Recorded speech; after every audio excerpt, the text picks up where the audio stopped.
Namaste and welcome to Urban Chatterati. This is Abhinav Prakash, and today I'm joined by Sai Deepak once again to discuss the recent politics around the Mopla genocide of Hindus and what is happening in Afghanistan, and how over the past 100 years, nothing has changed when it comes to the whitewashing of the crimes of Islamism. So, Sai Deepak, welcome to the show. Namaste. Thank you, Abhinav. It's a pleasure to be with you. Thank you, Sai. Sai, when we talk about the Mopla genocide of the Hindus, we are seeing that the left-wing government in Kerala, the Congress party, all the secular parties in India are celebrating it as a great uprising against the British rule in India, a great uprising against oppression, Right. whereas it was nothing but the part of the pan-Islamist Khilafat movement, which resulted in one of the worst massacre of Hindus in the modern history of India. So how do you look at the entire episode? So I think it's very, very consistent, and it's a done to death strategy of the left, which they have been doing with every possible massacre of Hindus by people professing a certain religion. I think they tried to employ a similar strategy for Kashmir for the longest of periods. And unfortunately for them, I think in late 90s and 2000s, and particularly with the boom of the internet, that particular myth was busted. And for the very first time, I think their bluff has been called out at such a large scale on this particular subject, because the kind of backlash that they've received and the kind of response that they received in the form of, let's say, talks, shows, programs, articles, whatnot, podcasts, I think for the first time, they're beginning to realize that the tide has changed, or it has at least begun to change. And people are beginning to see what has been brushed aside typically as Hindutva propaganda or RSS propaganda or whatever it may be. And finally, they're also able to connect the dots, either with respect to what has happened in Bengal from May and the similar mindset taking over in Afghanistan. I think history has presented perhaps the most opportune Overton window, according to me, for the rise of the Hindu psyche in this particular subject, and for them to actually remove the cobwebs of nonsense that they've been buried under for generations now, at least for the last 5-6 generations. So I believe that notwithstanding the attempts at whitewashing this genocide, for the very first time, there's a very clear response. And that is what I would draw heart from, because their strategy of trying to whitewash is something that is to be expected, that's stereotypical. What I'm more interested in are the multiple layers and the multiple strands of arguments that people are coming out with, and the growing sense of history that I clearly see as far as Hindus are concerned. And the reason why they must actually pay attention to history is reinforced by the other side more than our own preaching and pontificating. So I think the other side is doing a fantastic job of awakening Hindus. I wish more power to them, and I hope they continue to whitewash and give us an opportunity to respond. Yes, but could you throw some light on the Mopla genocide as well? Because lots of people are really confused whether it was some kind of peasant uprising who were killing Hindu landlords in the region because Hindu landlords were siding with the British. So that's a standard Marxist left-wing argument. So what happened exactly in 1921? My limited reading and understanding of this, based on what Sandeep Balakrishna has written, based on what Dr. Ambedkar has written, and based on what Annie Besant has written, this much is very clear, that the southern part of Malabar is actually that particular region which has the remnants of what they call the Tipu Sultan's army. Okay, that's the place where maximum amount of conversions took place. If you ask any Malayali, if you ask them what that particular period is referred to as, there is a word that they use, which is Padayattam, which effectively means the march of Tipu. Okay, roughly that's what it translates to, or the ravage of Tipu. Okay, so Padayattam, I think, translates to march, Padayatra. So it's Padayatra becomes a Padayattam. Okay. And how, let's say, the Nayars were killed in thousands of numbers in forts and all of that. I think that's a memory that's seared in their heads very, very deeply in their consciousness. And the beef consumption that they were subjected to during the period is also very, very clear. Okay, so that explains the skewed demography of that particular region. Okay, otherwise, Malabar is typically the land of Parshuram. Okay, which has several temples. What we have given up today as a space that's completely gone as a mini Pakistan, which is Malappuram, is otherwise a place which has a lot of temples. And something that I would like to inform your viewers is that there is a grassroots movement that is going on in that particular part of the country, where a lot of Hindus are taking back temples and reviving temples and beginning to use temples as temples. Okay, so that's the history of this place. So it comes as no surprise, or it shouldn't have come as any surprise, that this particular region was heavily invested in the Khilafat movement, or let's say the dismantling of the Ottoman Caliphate as part of the First World War. So here's the juxtaposition. When Saddam was being attacked by, let's say, by the United States, I think one of the most vocal oppositions to the United States came from Malappuram, again, from this particular part of the country. And you'll find a lot of streets named after Saddam Hussein there.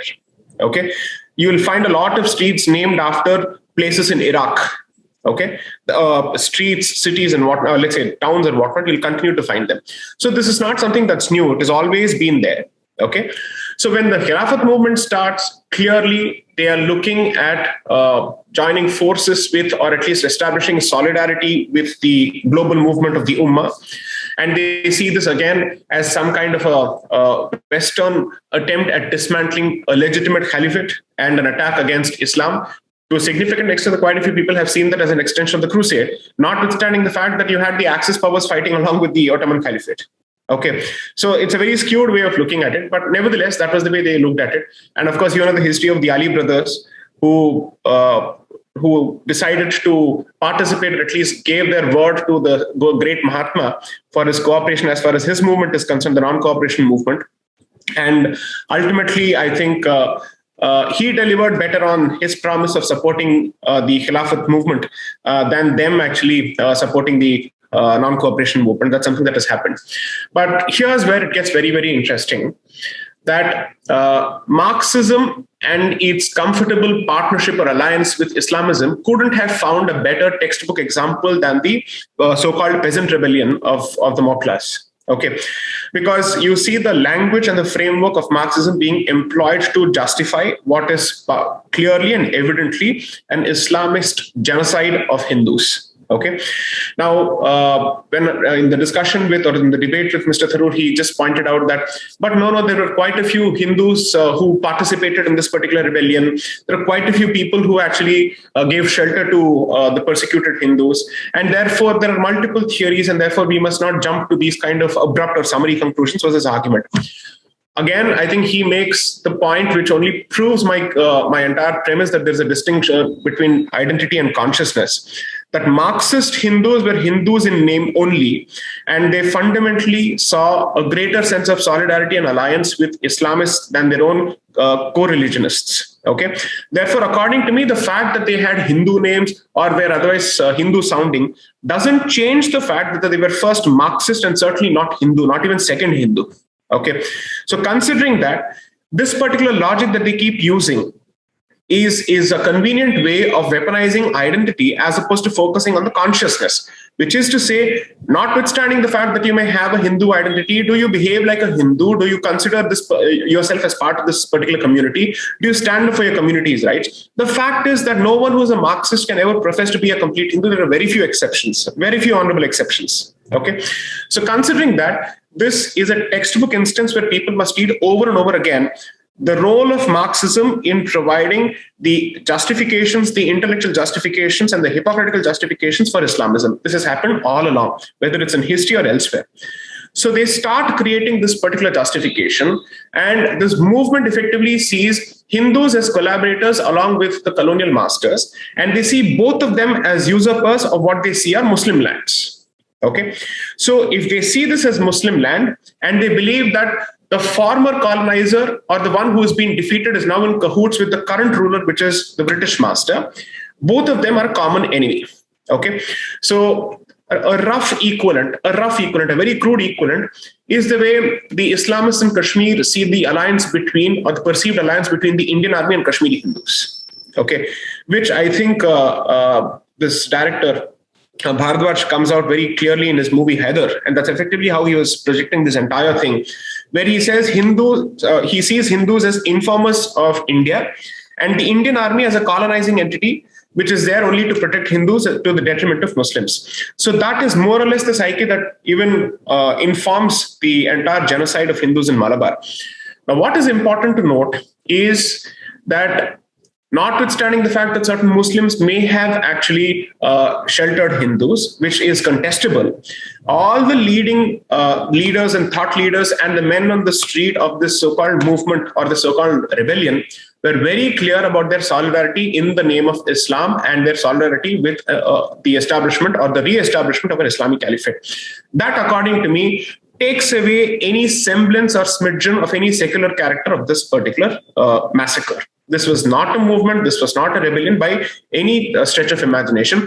The fact that the people who were landlords happened to be Hindus is just a happy coincidence. Their landlordship is merely a happy coincidence. But the primary aspect of their identity, which was the focus of this entire action, was the Hindu identity and not the fact that they were landlords.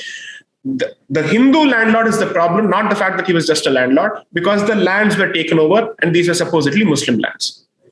Now, the accounts are very, very clear of the number of naked parades, the number of gang rapes, the number of pregnant women killed, the number of people who were decapitated, the mass change in demography of the entire region. What you see today in terms of the population distribution in North Kerala and Malappuram and all of that is significantly as a consequence of this particular genocide.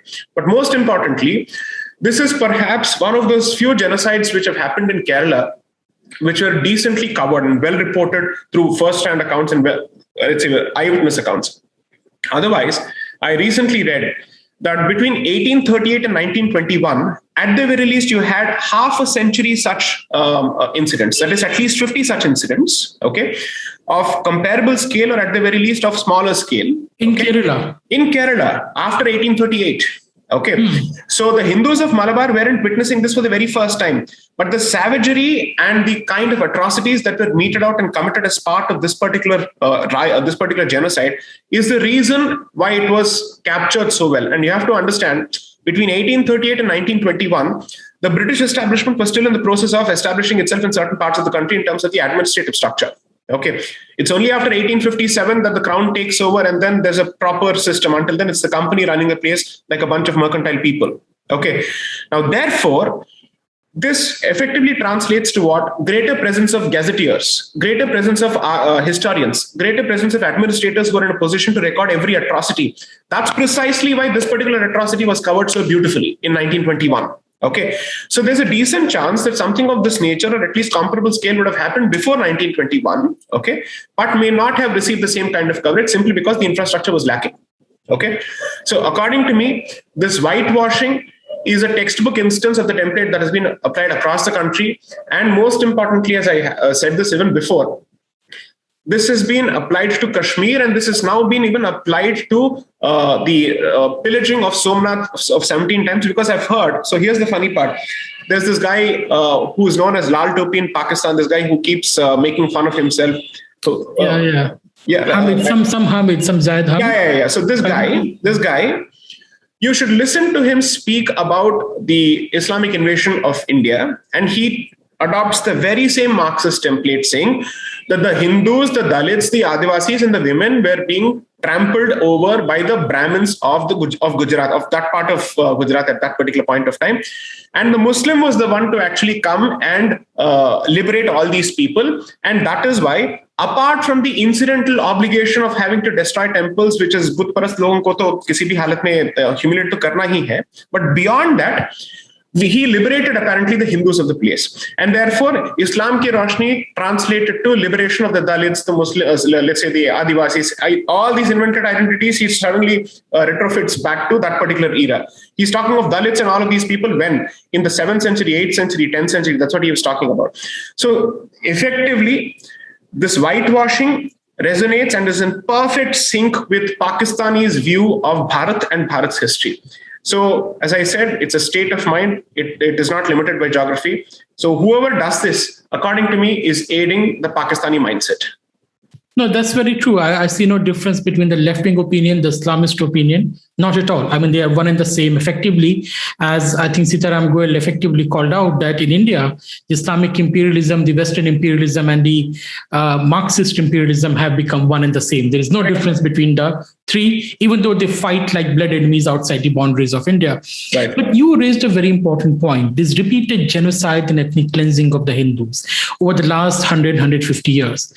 And I think it got worse when the British disarmed the Hindus, when the British brought in this entire rules and regulations, disallowing people to carry arms. And you see, there's a perfect coincidence with the massacre of Hindus which start all across the Indian subcontinent, even extending up to Afghanistan and even Xinjiang. People don't know that the Xinjiang Uyghur Muslims massacred the Hindus who were settled there for business and trade purposes. It was a very massive massacre of the Hindus. So how do you see this thing, that there's a complete denial? When you talk about these things, they will come, oh, why do you want to care about what Ghazni did? Are we going to live in the past, what Mughals did? No, we're talking about the modern history. We're talking about last 100, 150 years, something which is continuing even today. Correct. See, assuming that this were a mere archival study of something that has happened in the past, which has no bearing on the present, I would still say it has a lot of value simply because it's important to understand the journey in its entirety. However, what makes it super relevant and contemporary is that the mindset continues to exist and it continues to show itself in multiple places across the country. So there are multiple enclaves within Bharat, forget what happens outside Bharat, within Bharat, which are fostering and fomenting this mentality, taking us to, according to me, a stage is gradually being set for balkanization of Bharat. This is something that I think all of us are very clear about, that this is what is gradually happening. It's a question of, like beggars, they divide territories. Ye street tumhara, ye street mera. So therefore, regions and geographies of this particular country are divided between both kinds of mindsets. One is the proselytizing mindset, and the other is an occupational let's say the occupying mindset or the expansionist mindset. That has been happening. Now, the banning of martial traditions. Okay, the banning of several forms of martial arts in Kerala and other parts of the country, the banning of weapons is something that they did. Now, which tells us what? One, I think it's important to bust the myth that we are somehow some pacifist country which constantly follows the ideals of the neo version of Buddha and let's say the current day modern Buddha being Mahatma Gandhi, okay, the apostle of peace and all that. I'm sorry to say, we may be a peace-loving country, but we are not a pacifist society. Okay, there's a distinction between the two. Okay, and therefore, the retrieval or the deprivation of martial traditions and the right to bear arms, which is perhaps even much more, it's older than the American tradition of bearing arms. Okay, this is something that has been happening for generations together. Several communities have believed in it. And this, according to me, is the single biggest reason that it has cultivated this myth that Hindus are cowards, Hindus are fundamentally defeatists, and they have not been able to resist any invasion. I had this question recently that from Alexander onwards, how is it that this has happened? Most people don't even know that the community that is constantly accused of cowardice, which is the Brahmin community, was among the most vociferous opponents of Alexander in the Bactrian region. Along with their women and everything, they fought them with utensils and everything that came their way. So this tells me that let's say the martial spirit is not the exclusive preserve of any particular group, just as a knowledge tradition is not the exclusive preserve of any particular group. Okay, so that I think is extremely important. Two, we are being told, but if you seek to revive that particular tradition, will we not have law and order issues? Well, I go back to the standard American argument. The crook always has access to weapons, and therefore the law-abiding citizen also needs to have access to weapons, simply because you cannot, under any circumstances, guarantee the safety of people. Your security forces, or for that matter, your standard police force, is vastly outnumbered by the number of people as well as the number of criminals. So I'll give you a simple example. I recently was in Telangana. I had an opportunity to interact with senior police officials there as part of my security arrangements because I had to go there. 70,000 is the number of policemen in Telangana. After the bifurcation of undivided Andhra Pradesh, it is a decently sized state, but with a vast population. Hyderabad itself has such a huge population, and then you have the rest of the districts. What is 70,000 as a number? What is this ratio? How does this even function? What can happen? Forget the infrastructure that they have, forget the access to resources that they have, forget the training that they have. But in terms of sheer population comparison, at the very least, are you looking at 1:100 or 1:150? You're looking at 1:250 to 300. How on earth is one person supposed to do all of this? From digital crimes to standard crimes to everything under the sun. And even for that matter, not every bomb blast is necessarily handed over to any specialist agency. It starts with the police and then it's escalated subsequently. How much are they expected to do and how will they do? So the revival of a martial tradition and the decentralization of the use of force, not violence, is something that we have to seriously consider. Arms Act must be revisited. At the very least, I'm not looking at, let's say, firearms, but other kinds of arms, which are something that have been traditionally kept in houses, has to be kept. Because you see, then the only option left is to have a sickle as saying that you're a farmer. Okay. But you know this in our living memory, in 2012, in the Kokrajhar riots, okay, those people who are loyal to this particular country and who continue to, let's say, hold on to the indigenous faith systems of this country, were the ones to be massacred with AK-47s and whatnot. And their first request was, your security forces don't seem to reach in time. State is not able to help us in time. At least give us the bloody weapons. We'll take care of ourselves. Now, here's the simple question. If, let's say, certain communities in West Bengal had access to weapons, I don't think it would have been possible to commit this kind of a mass massacre of thousands of people, gang rapes and whatnot.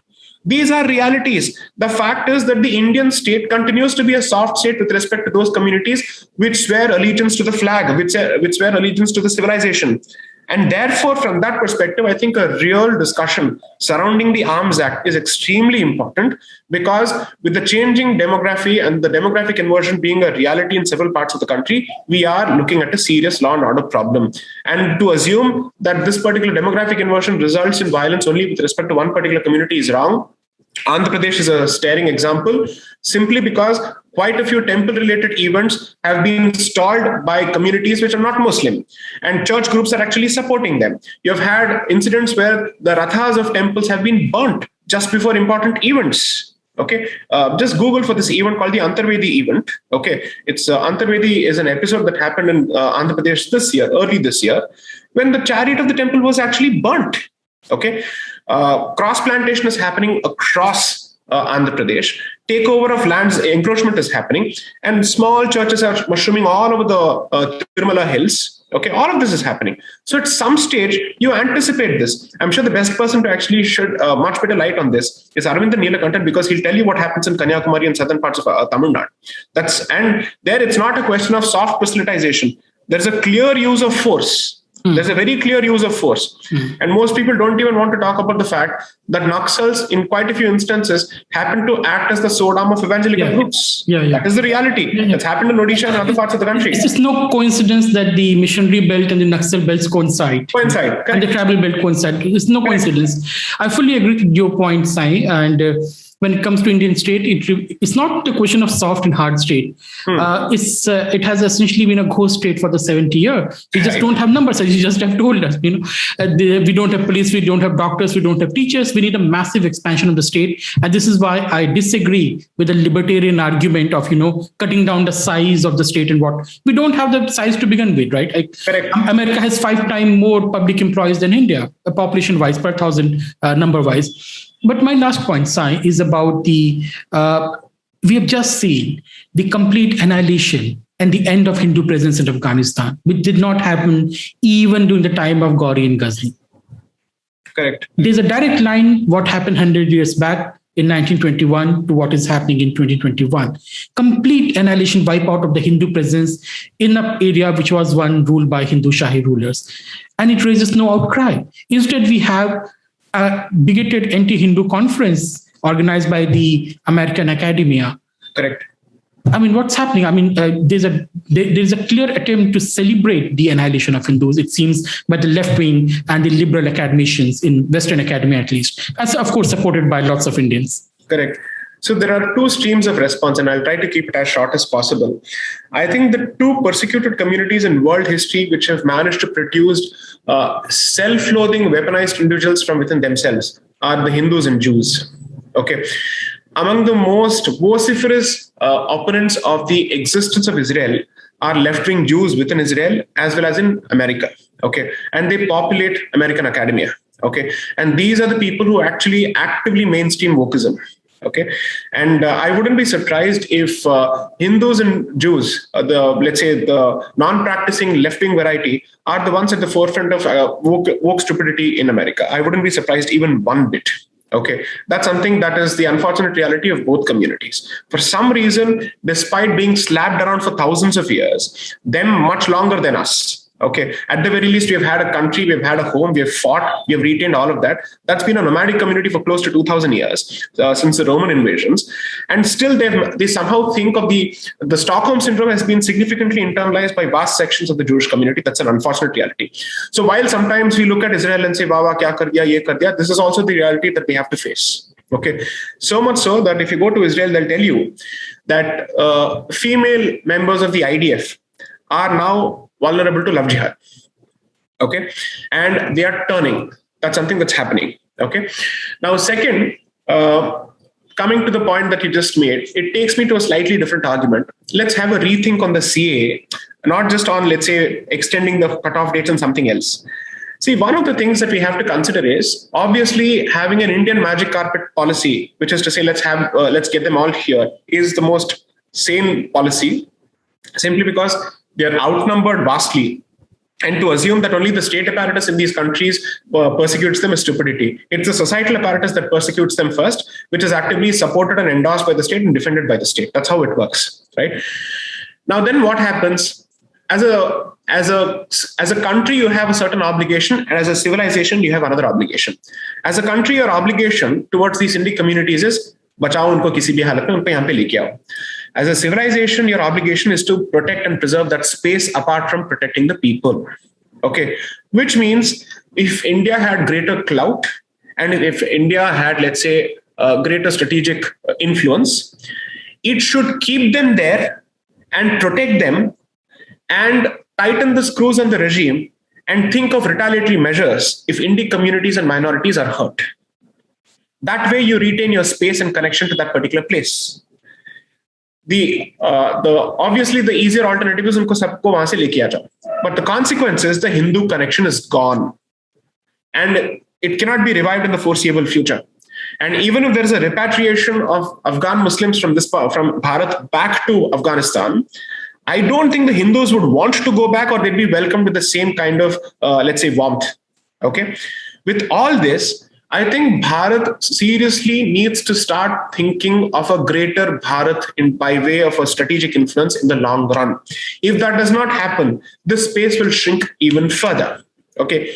The hope that the support to the Balochis will result in better safety for Hindus, I'm sorry, that's a mirage. I haven't seen that happen yet. Suddenly there are calls of peace and Hindu-Balochi brotherhood that are very convenient. That's happening on Twitter and other places. But is that how you treated Hindus when you were the princely state of Kalat? That's a question I'd like to ask. Did you participate in the riots? Did you kill Hindus? Did you destroy temples? Now suddenly, since you're at the receiving end of the same barbarity that you meted out to Hindu communities, you're singing a different tune. Okay, so we need to be very, very clear about this. I don't want to be swept by any mushy notions of Vasudhaiva Kutumbakam at this stage. Uska time aayega, uska time abhi nahi hai. Okay, so the fact that 1921 and 2021, in such a short span of time, we have lost another space, and there's a whitewashing that's happening of the genocide that has happened in this country, tells me that we are closer to the worsening of the situation as opposed to it improving. Okay, because despite partition, today there is a greater normalization and acceptance of Taliban 2.0 within this country, with several student organizations actually successfully celebrating the takeover of Afghanistan by Taliban from within India. Close to 8,000 to 10,000 students, and you look at social media and other places, these guys celebrate it. Okay, so I'm not sure we're actually in a better situation. Perhaps I think this is the best possible window to reawaken the dharmic psyche and tell them, remember the valor of your ancestors, and whatever shackles bind you, try to break free of them in the interest of civilizational existence and protection. I leave it at that. Exactly. I fully agree to that, Sai. And I keep saying when people say 1,000 years of slavery or 700 years of slavery, I say no, it was 1,000 years of resistance. Correct. So on that note, Sai, let's end this discussion for today. Maybe we will meet again to discuss something other from this thing, maybe some for more hopeful and cheerful. Right. But thanks a lot for your time, Sai. Thank you. Namaste. And thank you, audience, for listening to us. Please don't forget to subscribe to the channel and join to support the channel. Hoping to see you soon. Thank you.